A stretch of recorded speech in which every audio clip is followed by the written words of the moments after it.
why are you still upset about that? I just wanted to share about the reality of grief that might be very poignant for you right now. And yet, grief absolutely sucks. Like, I can really appreciate what you must be going through right now. Losing a loved one is probably one of the most devastating things that can happen to a human being. It's incredibly difficult to process. We feel at the worst possible place that we could.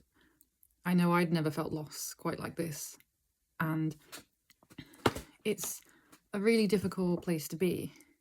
You can feel lost, isolated, heartbroken on the biggest scale that you would never have ever felt that you ever should or would or could. And potentially the fear that it might happen again if someone else dies. At least that for me was some things I definitely went through. It was such a hard place to be. I lost my friend about 12 years ago. It was utter destruction in my life. Everything was put on hold. And you might be feeling a very similar resonating feeling with that right now. But grief is all different for everyone.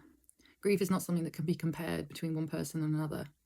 So when I talk about my grief, it's not talking about in comparison to yours. You might not feel your grief as much as I did, or you might feel it more than I did. There's no right or wrong way of grieving. I think grief is such a personal experience, and it's so important to remember that you shouldn't let anyone else tell you how you should grieve. I remember this sounds like a bit of a bizarre thing comparison wise, but when I lost one of my dogs, I was also grieving. It wasn't obviously as long, it didn't take me 10 years to get sort of okay with it. But I remember someone saying to me, why are you still upset about that? You know, I don't think you can ever compare the difference between anything. Grief is grief, loss is loss. And I think when we try and dismiss grief, diminish it, make it less than it is, and you might feel unheard, unseen, unappreciated, have a lack of understanding from people around you, it can be incredibly difficult. And the people around you probably don't know what to do either. It can also seem like the people around you are just like out to get you, out to upset you, out to do all sorts of things. And the truth of it is that that's not true, but it feels like it. It feels like every single little thing that they might do to make you feel better is making your pain less than it should be, or not giving it the validation that it should have. And that can make, someone like you who's grieving feel very, even more helpless. And I'm here to tell you that all of your feelings are validated. You are not alone. You can be seen, you can be heard. And it's just one step at a time as well. The finding peace within yourself, within the loss. And starting to heal a wound that is so difficult to heal.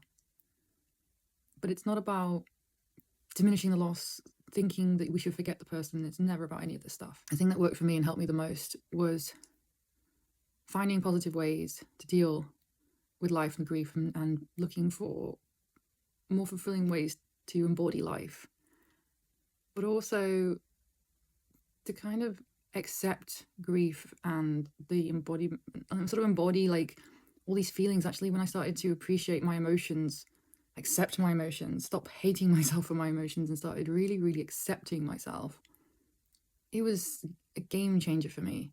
For years, I was like suppressing my emotions. I always felt like they shouldn't exist.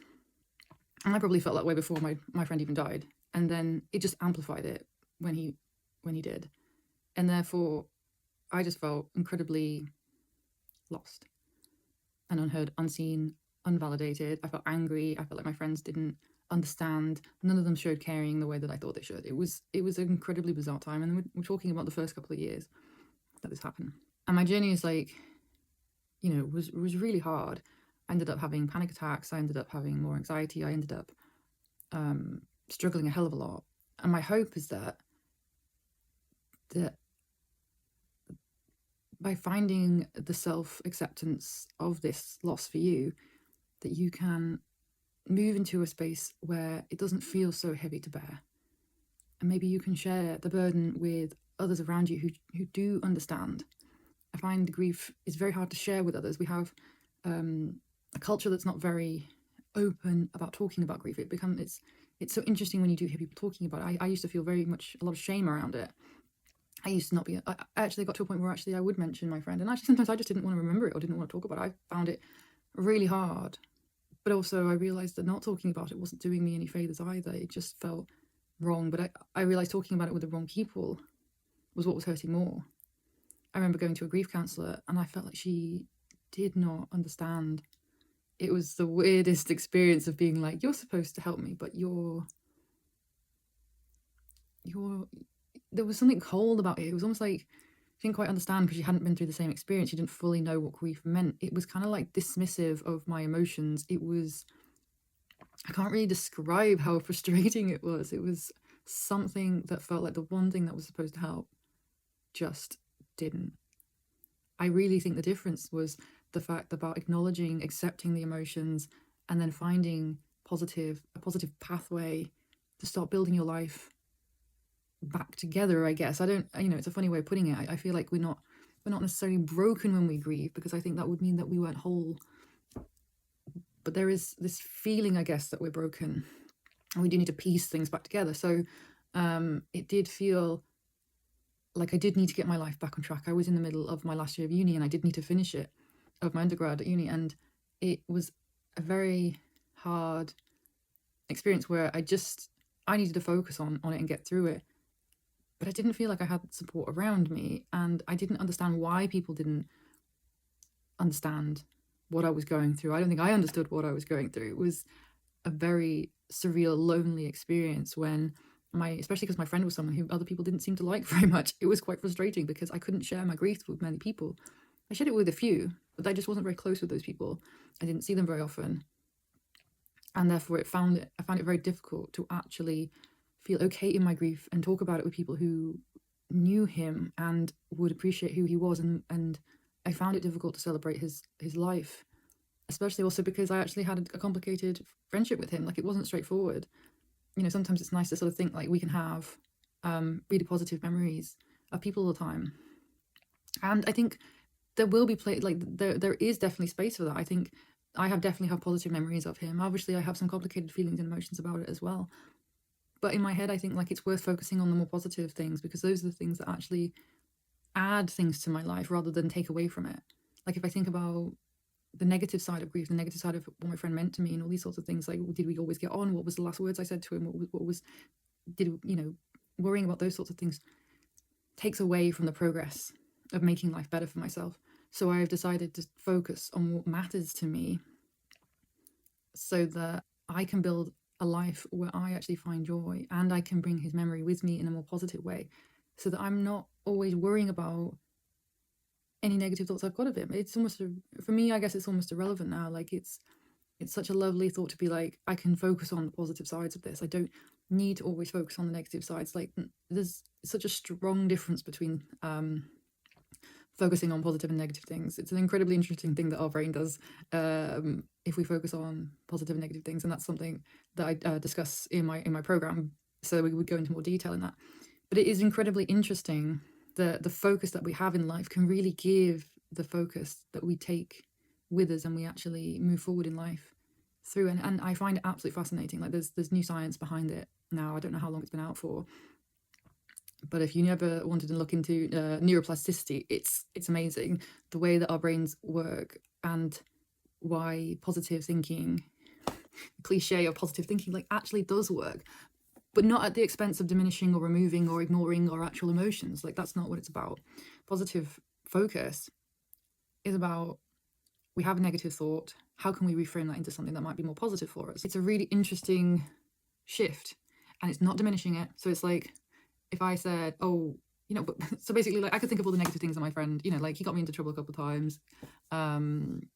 He was quite a character. He's quite outspoken. He upset me a few times. It's like, well, why worry about those sorts of things? Why don't I focus on the amazing things about him, like the hobbies we used to have together, the band we used to play in together, the color he used to love and enjoy wearing. Like, those are the things that light me up. And so I think, like, let's think about those things.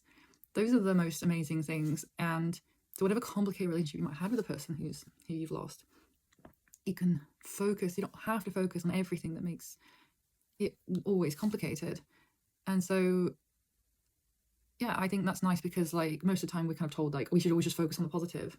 And it's like, well, it is true to an extent, but it's like not at the expense of expressing our emotions, not at the expense of explaining ourselves, not at the expense of understanding ourselves, not at the expense of others hearing and listening to us. But then our own internal focus shifting between how can I just reframe this into be a bit more positive in something that I can enjoy, in fact, and that would make life more fun, more interesting, and more enjoyable. I think it's such a lovely thing to do. And so I hope these words are some form of inspiration for you. And if you want to get in touch about having, I'm doing some market research at the moment. So if you want to get in touch about that, then I'm doing one-to-one sessions where we'll have a little bit of a chat, ask you some questions, and we'll go through like where you are at the moment, ask you, what are the things that you're dealing with at the moment, and hopefully give you a bit of clarity and maybe a little few sort of things you can do for the next steps. As I know you're in a really hard place right now. So I'm doing this because I absolutely love to help people. I became a coach because I wanted to help people. I used to be an architect, and it wasn't fulfilling the sort of need that I wanted in my life. And I was always I feel like I was always destined to sort of focus on, finding a deeper meaning and deeper purpose in life. And focusing on other people's grief is because it's such a sort of important thing that I lived through and what I experienced. I think it's so worth sharing what I know and what I know about the difference between like therapy, which kind of feels like it focuses more on like negative side potentially and kind of putting a pat on the problem, whereas I feel like coaching is more about like meeting you where you're at, like in the moment of like your expressions of your emotions, and then looking at sort of the present moment, and then looking into the future and looking at future prospects and building and moving towards more positive ways of thinking and dealing and focusing on things. And obviously it's not to diminish your grief. It never would be like that. It's not to ignore your grief. It's actually almost to try and embody and try and align yourself with some positive ways of being able to deal with grief and understand it almost. Like sometimes it's so hard to even understand like why we're feeling this way, what's going on, and why the people around us aren't acting the way that they should, and things like this. Like and giving ourselves sort of practical ways of moving past where we are, because sometimes when we're grieving we end up a bit stuck in ourselves, in our lives, and that's completely understandable considering what's happened. We might have like given up all hope, we might have just and if you're not ready for that level of things, then that's absolutely fine. Like you might not be ready to move on to the next steps of your seeking help. Like sometimes when I was at the beginning of my grief, I think I spent a few months just doing pretty much nothing, and then I realized I needed help, and annoyingly the help out there wasn't what it should be, but I did seek help. I tried to get help where I could. I think I saw 3 different therapists over the years, and even more so more recently. And I find that the more recent ones are the ones that have actually made the difference, and those are the ones that have been focusing more on the positive side. And I've done my own self-healing through positive thinking and other sorts of things as well. So it's been an interesting journey. It definitely has. I think like there is a place for all sorts of types of learning, but the acknowledgement of grief is probably one of the biggest things that I didn't feel like I could accept it. Almost I didn't feel like I could be supported by it. I didn't know how to talk about it, and those are all sorts of things that are possible inside the program that I'm doing, because it's so important, I think. And I talk to lots of people around me, and they're all dealing with some form of loss and grief, and it's it's hard. It's like hard to do it alone. Like most people seem to be doing it alone. I find that like people seem to have a loved one of theirs has died, and the rest of their family could become incredibly withdrawn, and no one wants to talk about it. The grief within the family, how difficult is that? That's devastating. You can't even talk to the people who've also lost that person, that you might feel like you could actually share some of your grief with them. But I find that is that there's so many different levels of grief, and the way that we feel grief and the way that we experience grief is all incredibly individual. So I hope that this meets you well, and if you want to direct message me about anything in this video, then let me know. Please go well.